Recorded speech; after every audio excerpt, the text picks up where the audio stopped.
안녕하세요. 저는 이제 8살이 된 아들 녀석을 키우고 있는 엄마입니다. 지금 이 글을 읽고 계신 여러분께 제 인생에서 가장 행복했던 기억과 가장 잔인했던 절망을 동시에 겪었던 지난 시간을 털어놓으려 합니다. 사람들은 제게 참 강한 여자다, 독하다 말합니다. 하지만 사실 저는 그저 평범한 여성이었어요. 사랑하는 사람의 아픔을 외면할 수 없었고 제 핏줄인 아이를 지키기 위해 발버둥 쳤을 뿐입니다. 4년 전 남편을 먼저 떠나보낸 뒤 저는 오직 아들 하나만 바라보며 버텨왔습니다. 그리고 이제 겨우 제 삶에도 희망이라는 빗줄기가 들어오는가 싶었는데 그 빛을 가로막는 그림자가 너무나 크고 너무나 소름 끼치는 얼굴을 하고 있습니다. 오늘 저는 시댁 식구들이 그동안 저에게 보여주었던 선의가 사실은 얼마나 이기적이고 계산적인 가면이었는지에 대한 이야기를 들려드릴 겁니다. 저희 부부는 3년의 연애 끝에 결혼했습니다. 저는 남편이 지병을 앓았다는 사실을 알고 있었지만 그때는 비교적 초기였고 완치 판정을 받은 상태였기에 저희는 밝은 미래만 꿈꿨습니다. 남편은 겉으로는 무뚝뚝했지만 저에게는 한없이 따뜻한 사람이었습니다. 결혼 후 1년 기적처럼 뱃속에 아이가 찾아왔습니다.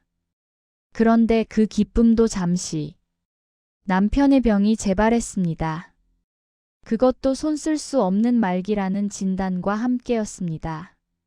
하늘이 무너지는 것 같았지만 저는 포기할 수 없었습니다. 뱃속의 아이와 함께 남편을 지켜내야 한다고 생각했습니다. 만삭의 몸으로 병원 복도를 오가던 시간은 지옥 그 자체였습니다.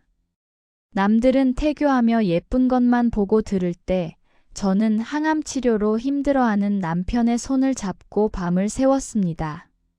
아이를 낳는 순간에도 남편은 중환자실에 있어 제 곁을 지키지 못했습니다. 출산 후 산후조리는 사치였습니다. 전몸살로 몸이 부어올라도 쉴 수 없었어요. 갓난아기를 친정 어머니께 맡겨두고 남편의 병원으로 달려가 간호하는 것이 제 일상이었습니다. 남편의 투병 기간 동안 재정 상황은 급속도로 악화되었습니다. 남편의 보험금은 최신 비급여 치료를 시작하자마자 순식간에 동이 났습니다. 제가 직장에서 악착같이 모은 적금도 해지했고 결국 저희는 빚까지 지게 되었습니다. 시댁은 형편상 단 한 번도 병원비나 생활비를 보태주지 못했습니다.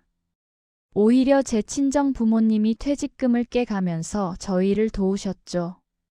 남편이 떠날 때 저희에게 남은 것이라곤 빚을 겨우 갚고 남은 텅 빈 통장 잔고 그리고 남편과 공동 명의로 구입했던 낡은 소형 아파트 한 채가 전부였습니다. 물론 제 목숨보다 소중한 어린 아들도 있었고요. 남편을 보내고 저는 독하게 살았습니다. 공공기관에 근무했던 덕분에 안정적인 수입이 있었기에 아이를 키우는 데는 큰 지장이 없었습니다. 하지만 마음은 늘 텅 비어 있었죠. 저는 4년 동안 시댁과의 관계를 끊지 않았습니다. 시부모님은 손주를 보러 종종 오셨고 저는 남편 몫까지 효도해야 한다는 의무감으로 최선을 다했습니다. 매 명절, 시댁 제사까지 빠짐없이 챙겼습니다.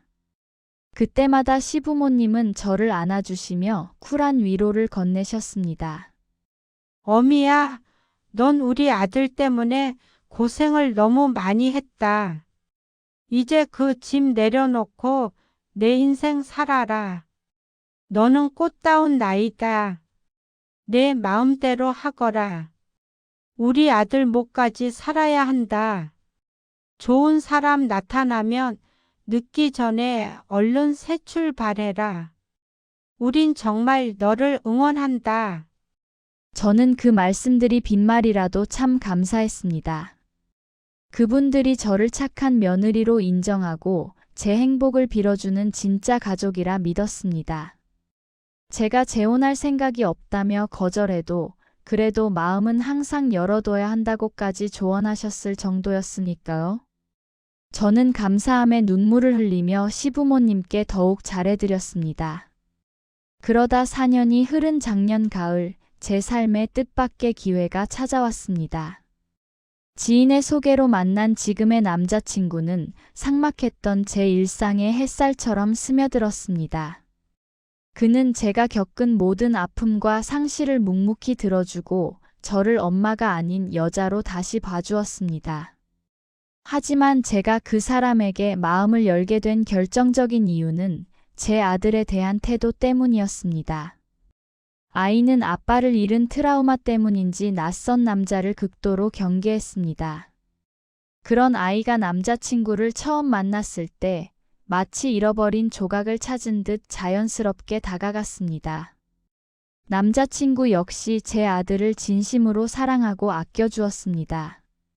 가장 중요한 문제인 출산에 대해서도 깊은 대화를 나눴습니다. 남자친구는 나는 우리 사이에 새로운 아이를 낳을 생각이 없다. 오오이가 내 아들이다. 나는 온전히 오오이의 아빠로 살고 싶다. 당신은 나에게 그저 엄마가 아니라 아내로 남아주면 된다고 말했습니다. 저는 이 말에 깊은 감동을 받았습니다. 저에게 중요한 것은 제 아들이 아빠라는 든든한 울타리 안에서 안정적으로 성장하는 것이었습니다.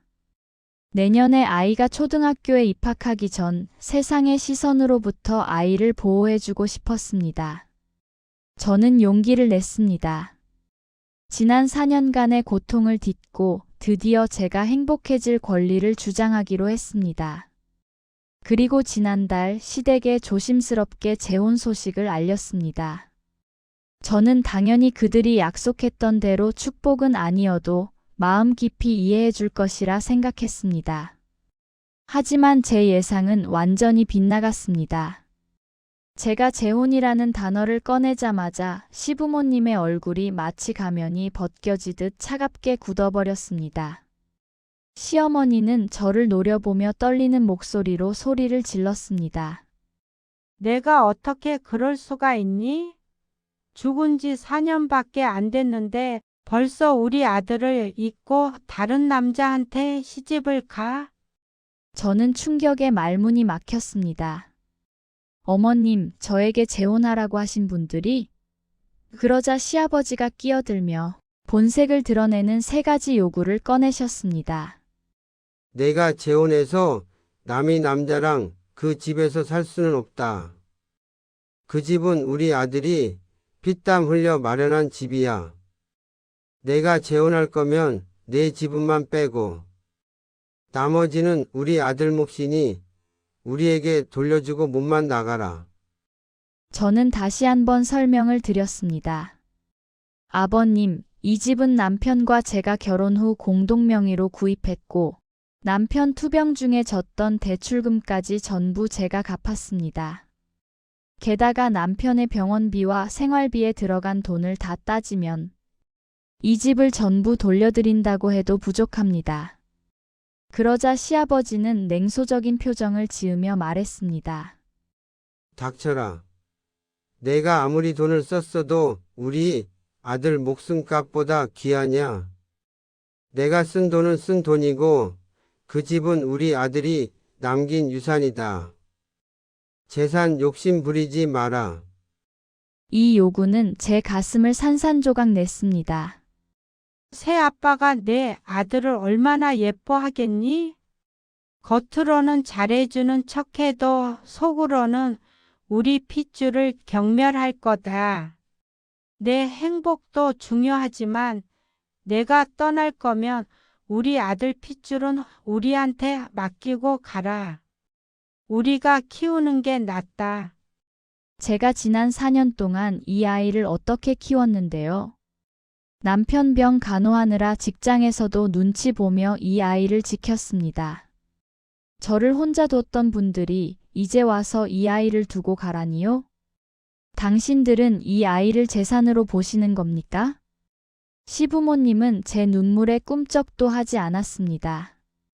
그들의 머릿속에는 오직 손자라는 이름의 핏줄 보존과 재산권만이 중요했던 것입니다.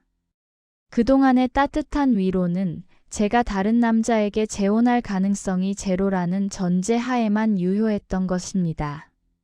가장 소름 끼쳤던 것은 시어머니가 제게 속삭이듯 했던 말이었습니다.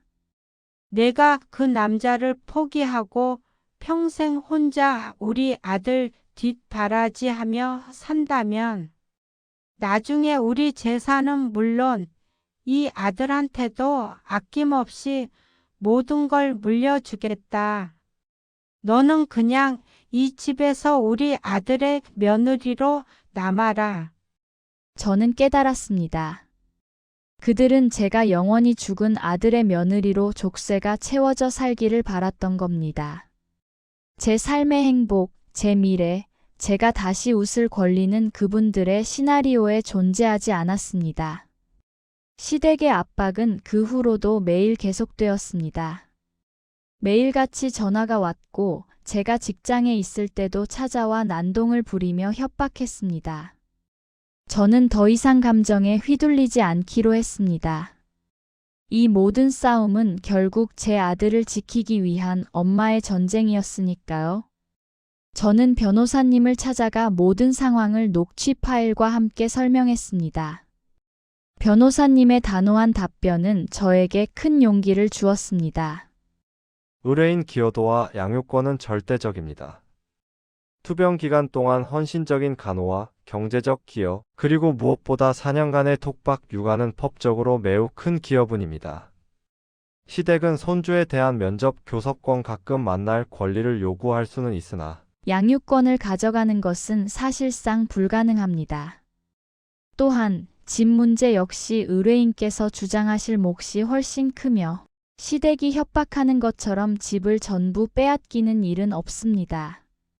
저는 시댁의 모든 연락을 차단했습니다. 그리고 최후 통첩을 보냈습니다. 제가 남편 투병 중에 빚을 갚고 이 집을 지켰을 때 두 분은 어디 계셨습니까? 저는 이제 더 이상 두 분의 며느리가 아닙니다. 저는 예찬이의 엄마입니다. 저는 법적으로 그리고 정서적으로 제 아들을 지킬 것입니다. 더 이상 제 삶에 간섭하거나 제 아들에게 접근하려 하시면 법적 조치를 취할 수밖에 없습니다. 이제 저는 단호하게 제 길을 가려 합니다. 그동안 저를 응원해주던 척했던 그들의 위선적인 얼굴을 보았으니 더 이상 미련은 없습니다. 그들의 압박과 협박은 오히려 저를 더욱 강하게 만들었습니다.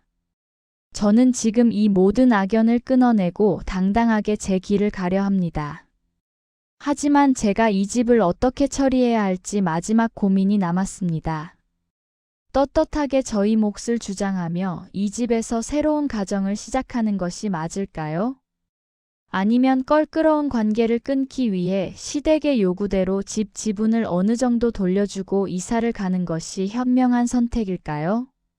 제 결단이 후회되지 않도록 인생 선배님들의 지혜롭고 단호한 조언을 듣고 싶습니다.